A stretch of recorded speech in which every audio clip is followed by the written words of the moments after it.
सवाल यह है कि क्या प्यार करना गुनाह है, जेल मिले या फिर जोड़ा बने। इस सवाल के साथ अब हम अपनी चर्चा की शुरुआत करेंगे। अंबर, सबसे पहले आप ही अपनी राय रख दीजिए। क्या समाज में प्यार करना गुनाह है? क्या इन दोनों ही मामलों को अगर हम देखते हैं तो जेल मिलनी चाहिए चीटिंग के लिए, या फिर इन दोनों का जोड़ा बना देना चाहिए, जिसके साथ जो रहना चाहता है खुशी खुशी वो रहे? देखिए, समाज में सब लोग रहते हैं और समाज की कुछ सीमाएं होती हैं, वो सब पर लागू होती हैं, और इसीलिए हमें जो नियम कानून और कायदे होते हैं वो सबके लिए होते हैं। कुछ एथिक्स होते हैं जो हम सबको फॉलो करने होते हैं। प्यार पर कोई भी पाबंदी नहीं है, लेकिन आप किसी भी रिश्ते से नाखुश हैं तो आप उस रिश्ते से बाहर निकल जाइए, उसके बाद आप अपनी खुशी ढूंढ सकते हैं। आपको एक एथिक्स और जो वैल्यूज होती है उसको फॉलो करना बहुत जरूरी होता है। तो यहाँ पर प्यार का सवाल ही नहीं। यहाँ पर जो गलत तरीके से आप एक दूसरे रिश्ते को बिना खत्म किए आप तीसरे रिश्ते में घुस रहे हैं, तो वो मुझे लगता है बहुत तरीका सही नहीं है, वो तरीका गलत है, और वो दोनों पे, सीमा और ज्योति पे अप्लाई होता है। लेकिन अभी ज्योति के केस में कुछ भी साबित नहीं हुआ है, क्योंकि एक तरफा बात है और बहुत सारे सवाल खड़े हो रहे हैं, क्योंकि जितनी भी हम लॉ को समझते हैं उसके हिसाब से हमें यहाँ पर हम सिर्फ एक ओपिनियन अब डिस्कशन कर सकते हैं, लेकिन सच्चाई क्या है वो अभी भी सामने नहीं आई है। लेकिन सीमा एक संदिग्ध है, उन पर जांच एजेंसियां जांच करनी चाहिए, उस पे हमारा उसमें ओपिनियन एक्सप्रेस करना सिर्फ ठीक है। लेकिन निकिता, सवाल तो घूम फिर कर वही आ जाता है कि इस केस से जुड़ी डिटेल्स इससे पहले भी हम बहुत डिस्कस कर चुके हैं। दोनों के केसेस हमारे सामने हैं, लेकिन जो अलग है वो है समाज का नजरिया इन दोनों केसेस के प्रति। ऐसा क्यों? इसके पीछे समाज की कौन सी सोच जिम्मेदार है? यह भी तो एक सवाल है। बिल्कुल सवाल है। हम यहाँ पे सामाजिक लोग बैठे हैं। निकिता जी, तो मैं एक बार दूं। कोशिश यही कर रहे हैं कि हम लोग यहाँ की सीमा मेंटेन करें। ऑफ कोर्स सामाजिक सोच एब्सोल्युटली वो हम ही लोगों से बनती है, हमसे ही बनती है, बट हमारी सोसाइटी एक पेट्रियार्कल सोसाइटी है। तो इसको अगर हम ध्यान से देखें, सो ये दोगलापन हमेशा से रहा है। ये अगर एक कोई आदमी कोई एक चीज करे, जैसे ये भी कहती है सबसे बड़ा रुपया, and you know it's just about money. It's not just money, it's also about नजरिया। ये अफेयर एक आदमी करे और यही अफेयर एक औरत करे। अफेयर तो अफेयर है, चीज तो गलत है, लेकिन समाज उसको सेम नहीं देखेगा। और जिम्मेदारी, कहते हैं we are an adult, we are all adults here, मतलब कि हमारे ऊपर एक जिम्मेदारी है, एक रिस्पॉन्सिबिलिटी है, स्पेशली सिर्फ अपनी नहीं। जब आपके केस में 4 बच्चे हैं आपके, यही एक समानता है ना दोनों केसेस में।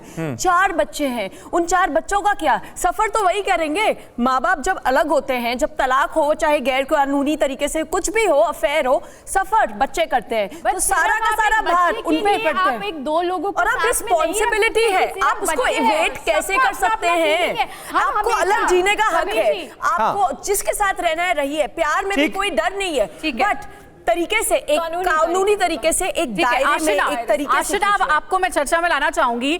जो बात निकिता ने रखी या फिर जो भी आपकी सहयोगी रख रही हैं, जाहिर बात है कि पहले कानूनी तौर पर अलग हो जाना चाहिए, उसके बाद आप जिसके साथ भी रहना चाहते हैं उसके साथ आप रह सकते हैं। लेकिन अगर सीमा और ज्योति दोनों के ही मामले को देखें तो दोनों ने ही ये कहा है कि उनके रिश्ते की बुनियाद झूठ पर थी, वो अपने पति से खुश नहीं थी, उनके पति आए दिन उनके साथ मारपीट तक करते थे, और इसीलिए इस रिश्ते से बाहर निकलने के लिए उन्हें, जो भी कहिए आप, प्यार हुआ या फिर वो आगे बढ़ने की सोच रही है।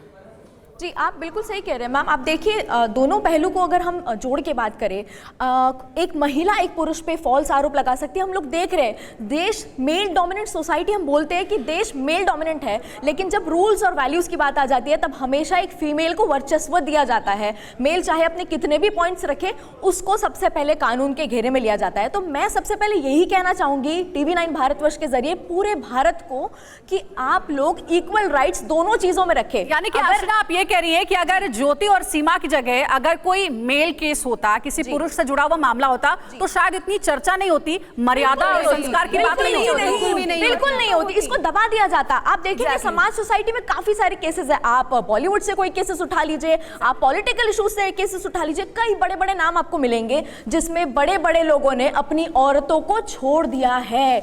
हमने ये सोसाइटी में मुद्दा क्यों नहीं उठाया? आज हम और आप इस पैनल पे डिस्कशन क्यों कर रहे हैं? क्योंकि ये एक महिला पे केस आ गया है, ये प्यार पे केस आ गया है, ये जात धर्म इसमें इंक्लूड हो गए। नहीं, लेकिन यही बात सीमा हैदर पर तो लागू नहीं हो रही है। वो भी तो महिला है, वो भी तो अपने पति को छोड़कर आई हैं। बिल्कुल, आप सही कह रहे हैं, आप सही कह रहे हैं, वो पति को छोड़ के आई है। आप देश और सीमाओं का भी ध्यान देखिए ना, आप उस चीज को भी ऑब्जर्व कीजिए कि पाकिस्तान में कितना कुछ वायलेंस हो रहा है। आप देख रहे हैं उनकी इकोनॉमी किस तरह भाग रही है। उसका पति उसके साथ नहीं था क्योंकि वो कमाने के लिए गया है, अपने बीवी बच्चों का खाना पोषण पूरा करने के लिए वो वहां पर में उसने जिम्मेदारी निभाई है। लेकिन दूसरा पॉइंट ये भी आता है, क्या सीमा हैदर उसके साथ खुश थी और ना खुश थी भी तो उसको पूरा अधिकार है वो अपने पति से म्यूचुअल डिस्कशन करके अलग हो सके। बच्चों का क्या? ठीक है, पारुल खेड़ा जी कुछ ऐड करना चाह रही है।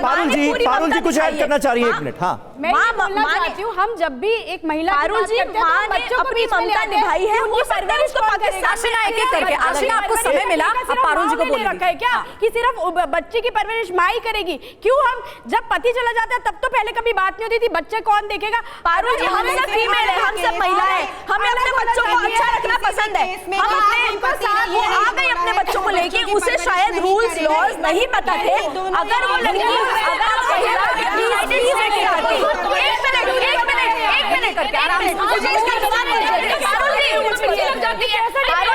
मुझे इसका जवाब दीजिए, मुझे इस चीज का